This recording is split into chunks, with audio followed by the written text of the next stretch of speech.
Hey, Nikki. Hey, Selena. You're so good. I always almost forget to unmute us. Almost every time. That's okay. That's all right. It happens. Always forget to say, hey, Nikki. I'm like down here looking at my phone. Gnarly noodles and whatnot.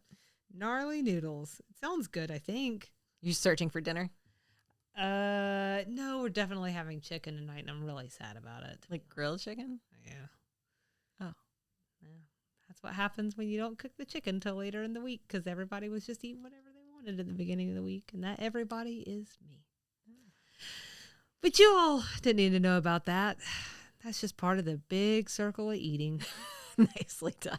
I was going to say the big circle of your grocery list. We've come full circle. Okay, so this episode, Designing Women Season 5, Episode 21, The Big Circle, the Designing Women Online Summer. You've just switched from Hulu wholesale, huh? Or IMDb. I mean, can't trust them anymore. Can't trust them. Everyone is devastated over the sudden death of Reese, especially Julia, who's also forced to contend with the taking in and caring for the insufferable little Randa Oliver. Air date April 8th, 1991. We're calling this one Julia's Parenting 101. It was written by Pam Norris and directed by David Traynor. In terms of general reactions, Selena, where shall we start? Well, I guess I'll start with, I can't keep that voice up for very long. That's my NPR voice, by the way. Well, my British NPR voice. Oh, okay. Well, okay, so here's the thing. My first general reaction is a question, because I just wanted to know. So is mine. Oh, wonderful. I wonder if we had the same question. Sandwiches? I would like a sandwich. We finish each other's sandwiches. Oh. Never mind. Okay. Carry on. That's from something, isn't it? Frozen. Oh, that's right. Sorry, Sandwiches. I probably don't have as many logged hours on Frozen. I haven't seen it that many times. What did you think about the choice to handle Reese's death this way? My first general reaction is, why does the show insist on getting rid of men so abruptly?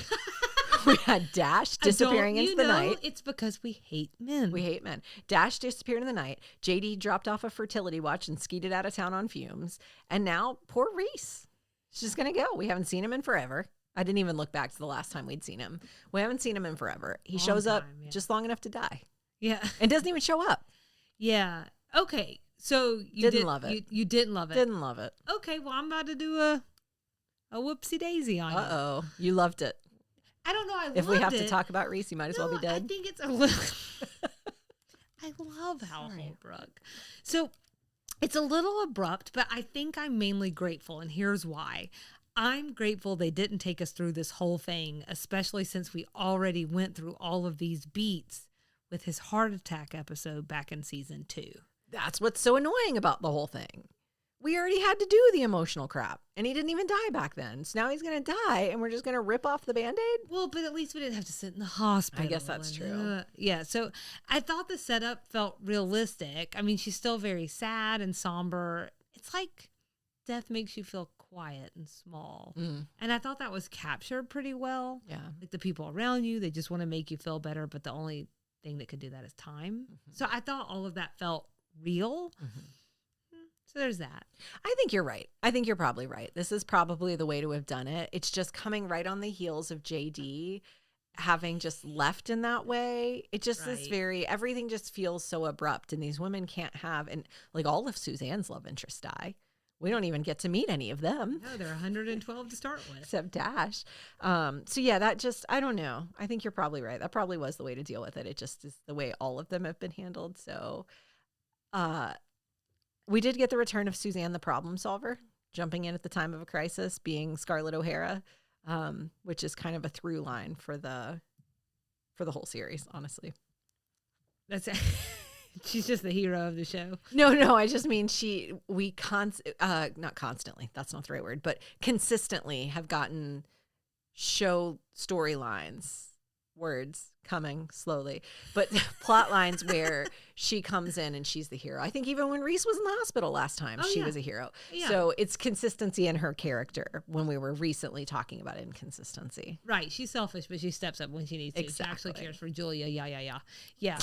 I was going to say too, like just thinking about the plot of this episode and how we felt about it. What is interesting to me is this one isn't so much like an A and a B so much as it's almost like what I would call a dissolved plot. So where Randa really takes over as soon as she arrives and and then we're just there and we're not really focused so much on this anymore. We're focused on Randa. And I think that was the right call. I'm not sure a 22-minute sitcom is the place for us to deal with a person's death. Not for the full 22 minutes. Not in a sitcom. I just that's not what I go to sitcoms for. Dan died in Roseanne. That's a horrible, horrible episode. But it is a distraction that makes Julia start to emerge from those early stages of grief, and it makes a ton of sense and is less punishing for the audience. That's true. It makes you and everyone else feel better. He went to a better place. It was called Evening Shade. Yeah, that's true. So he had a job. That's true. Our Mark Twain impersonator had a job. Finally. He was fine. Finally. My last general is that this is actually the episode I was thinking of when we first met Randa earlier in the season. Oh, okay. It was this scene and the scene at the table that I was thinking of. Okay. And even as a little girl, I hated her. She's really obnoxious. She's tough. She was tough. She's tough.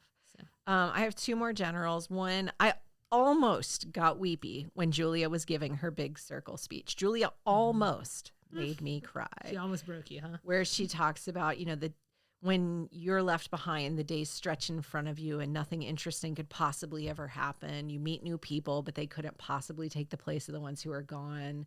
When something good happens, it causes pain because you can't share it with the one who's gone. Or shan't. So you shan't share it. It was just beautifully written. I thought it was really beautifully written. I agree. My last general reaction was the irony of Julia having concerns about a verbally abrupt governess was really funny to me, given how physical Julia was with Randa the entire episode, tackling her in the dining room. And she was worried this other governess was too short.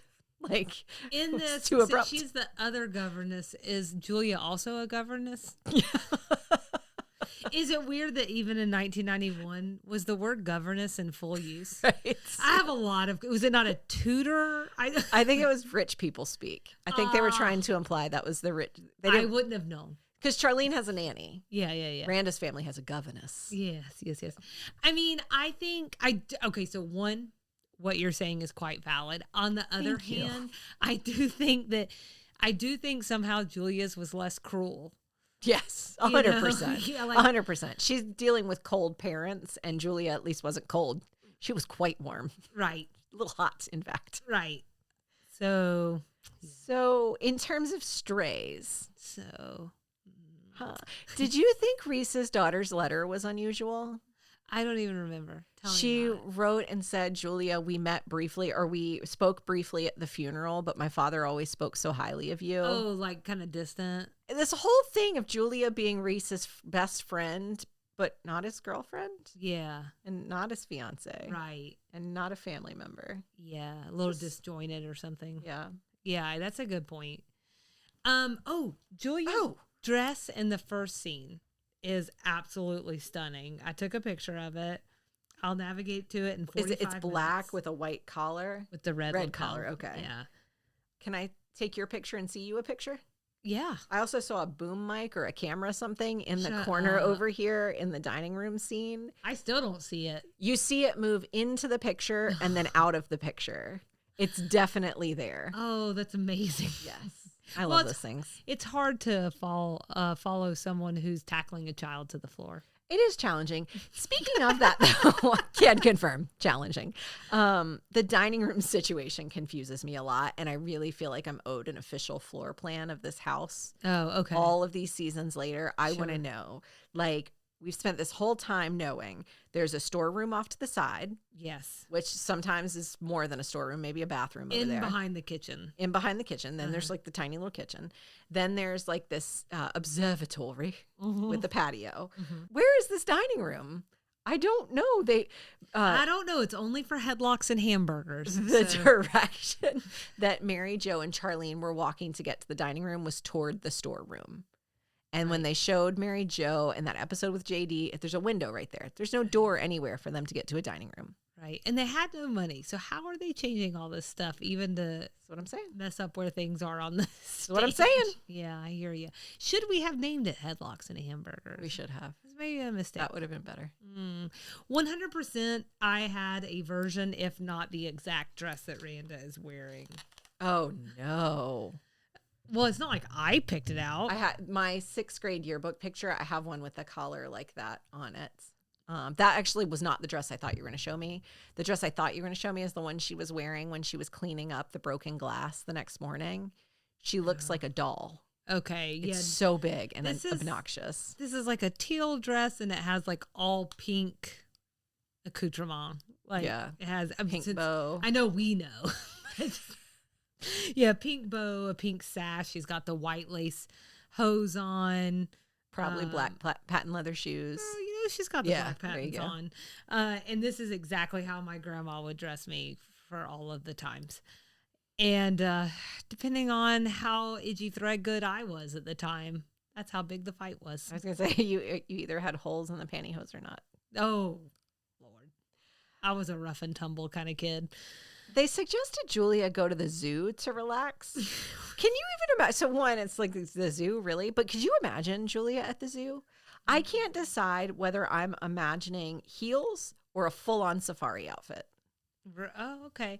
Well, I just like, how about the botanical gardens? Yeah. Yeah. The zoo which are amazing, actually, in Atlanta. Smelly. So, yeah. I don't know. There was my last stray. There was one cut line when Julia and the new governess were talking about Randa. Right after Charlene offered to split a root beer, this was cut. I'm getting off schedule. This won't take long. You see, I believe in discipline too, but I don't think it helps much to call a child a brat to her face. And when you say spare the rod, I do hope you're speaking metaphorically.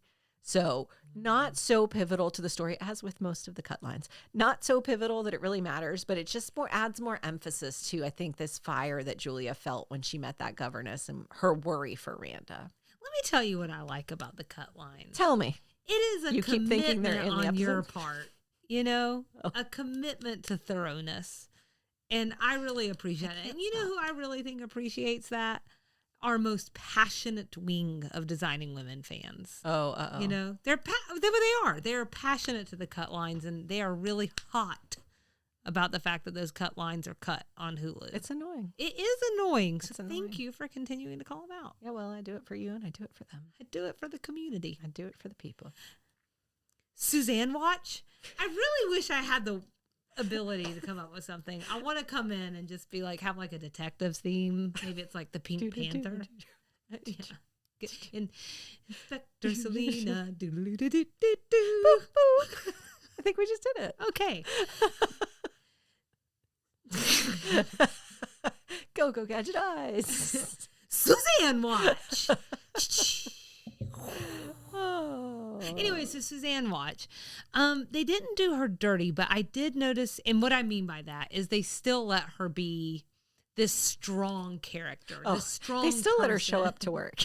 Oh, they definitely did that. There's a contract in place, but they also like still let her be this person who like steps up to the plate and handles things for Julia. But she is pretty immediately swept away. And then it's Charlene and Mary Jo who take over as Julia's support in the last 2/3 of the episode. I think if it weren't for the off-screen drama, Suzanne would have been there for the rest of it. I also think we saw what she could do with Randa in the first part of the season. Yeah. And so they tackled each other in the fountain. That's right. There's a lot of tackling with this girl. And a lot of fountains. A lot of fountains. And so it just feels like that feels palpably missing to me. I'll allow it. And this is, thank you so much. You're welcome. And this is, of course, where I mentioned a couple of episodes that I would have suddenly where I would say, and where is Anthony? Oh, yeah. And he's completely absent. Completely gone. Yeah. He's off making double toil and trouble. That's what I'm telling you. It's a very busy 1992 for Double him. tinkle stinkle. What are all these things called? You got it right the first time. You don't have to keep trying. Right. Want to talk about things that we liked? Yeah. So I do love episodes when the women come together to support one of them. Mm-hmm. Like the loss that Julia seems to be feeling, I think it's really nice to know that Charlene and Mary Jo are there for her. Suzanne, too, to a lesser extent. Yeah. I really like that. I also 1,000% identified with Julia's parenting style. So last weekend, I was having brunch with some girls, and one of them said, yeah, I'm a gentle parent until I'm not. That's how I feel. I really try hard to be really gentle, to really absorb and, honor emotions until they get on my nerves. And then I turn into Julia. We're suddenly on the floor eating hamburgers. Right. I get it. Right. And I liked that about her. I like it. I thought she was like so funny at the beginning of the dinner scene when she was like correcting Randa the same way she would correct an adult, like very obnoxious and a little bit snotty, but talking to a kid. I really liked it. But then she finally just had to tackle her. It's just the way you got to do it sometimes. I thought it was everything. It was great. So there's that. It was great. I like Charlene's point that vacation is for reading trash. Mm-hmm. She can help. Mm-hmm. Mm-hmm. The person delivering Randa was funny. They kept insisting that it was flowers, and then he finally brings her in and sets her on the table because that's what they asked. I asked. They wouldn't hear him out. Hear me out. I'll try. I think this is how we should start approaching work. Oh, is that what you want? Is that what you want? Sure. Oh, we'll just do it. We'll do it. Fantastic. Just deliver them. Yep. The whole, you've already talked about that. I hope it's good. I did. Oh, you know what? I do want to tag on one thing to the dinner scene. In just addition to that being wonderful, is when Charlene and Mary Jo show up. Oh. And they come towards the dining room and walk in on it all happening in its glorious fashion. Yep. And Julia's screaming, I can handle this, just get out. Just get out. Which I definitely think, like, not a parent, but if I was a parent, she's somehow capturing my energy. And then the best part is they're leaving. And she said, did you see what I see? I know, I can't believe it. Julia's eating. She's eating. Sometimes it's the little things. Because she's from a big family. Yeah, it's true. And Charlene That's knew. not even phased. Sometimes you just got to take them down. Tackle a kid. That's right. The acting choices by the governess were pretty great, but her appearance, the best part of that, leads to some pitch perfect lines from Mary Jo. I think it might even be like a series high for me. This is the governess. Hello, I'm here to collect Randa Oliver. Oh, hi, you must be the new governess. How do you do? I'm sorry, I don't shake hands. Germs, you know. Oh, yes, how prudent of you. I was just handling some salmonella this morning. Julia, the new governess is here. I wish I thought that quickly. I know, right? Actually, there's something about that I have to say. That is my mom's personality right there. It is 100,000% something my mom would say to someone. And then you've already mentioned this, but I'll just say again, just how much I really loved what Julia says to Randa. And when she talks about the big circle, and I also like how she tells Charlene and Mary Jo just how much they mean to her, even though she's still trying to make her way through it and she's still trying to make sense of it, but she loves them for trying and she loves them for everything they do. And I think that is what's smart about the episode again, is like she is dealing through her own circumstances, not only by helping Randa out, but also it's just helping her see like absence is absence. Mm-hmm. So I thought that was, I don't know, I just thought it was a really well written episode. What did you not like about this one, Nikki? I think you made some compelling arguments around the deletion of Reese from the Designing Women universe and the way it happened. It's compelling, but I think it's still, in watching the episode, it didn't work for me. Yeah. I hated that. It's the series of men that we've lost and the way we've lost them just feels like we're cutting them all off one after the other. It also just didn't feel. Buckle up.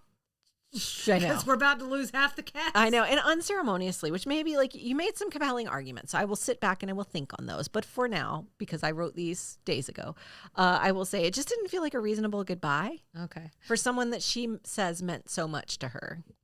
Was the most compelling argument the evening shade argument? That was the one. Yep. Contracts and whatnot. Yes. But yeah, just someone who's been sort of a mainstay. I know we knew he had heart issues, but there was nothing leading up to it, and it just felt abrupt. So I don't think that worked for me. So in general, did not like that. Also, do not care for Randa. You've already mentioned that. She's a hard watch.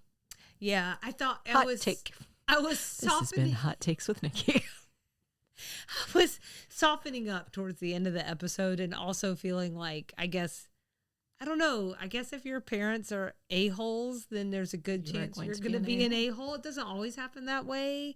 But also, like, if your parents just will give you whatever to get you to shut up and go away. I mean, there's no choice. There's no other option. It is really sad. There's something really sad about it. I actually only have one dislike that I felt really strongly about was the singing of the lullaby Mockingbird. Like, why? And also, lullabies are weird. I got to thinking about the one, like, Rockabye Baby. What a strange choice. Yeah. And then you'll die of scarlet fever. like, what's happening? That's from another time, Selena. Just remember, things could always be worse. Don't listen to the hype that things were better. It's called smallpox. What's wrong with you? What is wrong with you? Well, that's what the ashes, oh God, it's so creepy. You want to rate this one? It's kind of in the vein of health issues. It's a sprained tear duct. It was my rating scale. Okay.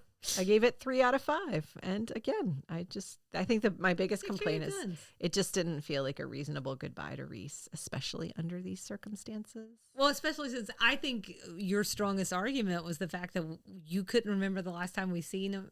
We seen him. I can't remember a day the and last a time moon. that I'd seen him. So, I think that's really something to basically he's pretty much been written off already. Yeah. And now we're going to make hay of it. There was maybe the last time we saw him in a substantial way was when, I'm going to get this wrong, but Julia was singing and he was in the audience. It's been one more time since then. Oh, God, no, it's not. That is the last time, and it's the last World War II fever dream. So there you go. And he was in his evening shade costume. And they threw a World War II hat on top, a little army hat on top. A World War II hat. You could tell, worse is the fin. I'm very well educated, but you know what it is, don't you? But anyways, yeah. What about you? I gave it a 4.7 out of 5 cruises that we never got on. That's sad. Oh, I'm sorry. Well, it's a sad episode. I'm sorry. It's 4.7 out of 5 hamburgers you better eat before I kick the crap out of you. I think this one was thoughtful with a nice balance of sad, funny, and heartwarming, and with only one very petty dislike. I feel good about a nearly perfect score for this one. Plus, it keeps me and Nikki on the same playing field we always are on, which is when she goes high, I go low, and the other way around. Perfect. 90s things? Kathy Lee Gifford, there was a reference to in the morning, in the evening. I actually found the Carnival Cruise Line commercial that's referring to, and it is very much in the morning, in the evening. It's right in your face. I had it in my references, and I saw that in the blog post. I was like, scratch. It feels like a 90s Carnival Cruise Line commercial. Yeah. That's it. And then Chuck E. Cheese. There was a reference to Chuck E. Cheese. Yep, got that one. Isn't only 90s, but it is. That's when I knew Chuck E. Cheese. Southern things. When you were a kid. Yeah. Scarlett O'Hara reference they made about Suzanne being there for Julia. Yeah, that's a good one. Table manners and manners generally at the cost of anything and everything. Even your life. References we need to talk about. It's too hard. It's the brothers Karamazov. Your favorite book. Dostoevsky's final novel. I have it written out in the pronunciation. Oh, good. Can you fix that for me? Dostoevsky. His final novel, and it was set in 19th century Russia, and I think I lost some steam. And I think the main point is we're big. with Charlene. It's big. Yeah. We're with Charlene. This seems like maybe a weird choice for Julia to take. Correct. Although I will say I was very fascinated as a child with Crime and Punishment, and I really felt I needed to read that. And then I started it at the age of 11, what I have done my entire life, and that is acquire books put books on shelf, and then look at them occasionally and go, that's the thing I said I was going to read. Well, I've been doing that since 11. Add the Brothers Karamazov to that. I wouldn't even add that to that list, to be honest. Well, what I did read about it is that even though it's old and set in a very old time, there are a lot of modern, like, sort of literary themes and literary approaches to it. So it might not feel like quite an old read. You know, like old movies. Sometimes books feel really old. Right. They're hard to read. Right. This one might not be. I don't know. I'll never know. You never know. Julia will know. Maybe she can tell us. I had Bridget Nielsen and Mark Gastineau. Did you look into them? Ran out of some steam. It's on my list. And what's funny is we just talked about Rocky in the last episode, and that's what Bridget Nielsen's from. Right. Or like kind of known for, and also a lot of relationships. Wait, she was in Rocky? Bridget Nielsen? Mm-hmm. Oh, okay. She was married to Sylvester Stallone. That I knew. Yeah. Well, we've talked about Bridget Nielsen a time or two. I know. Because she comes up in the tabloids. I know. It's always like her and someone else in a Rocky relationship. So that's another one of these. Because she was in Rocky. All the relationships have to be Rocky. Thank you. I don't know. It just got sad the more I looked into their relationship. It just got sad. So I don't think we have to go down that. Actually, he's a former. Actually, we do. No, he's a former New York Jets player, and that's what stood out the most for me. And this is for Casey, in case he ever gets to this part of this episode, which I don't think he will, and he's going to miss out on me talking football. As someone who was forced to watch football, even though I do not want to, I'm always asking, but why? For this or that. And one of those things is like the excessive celebration rule.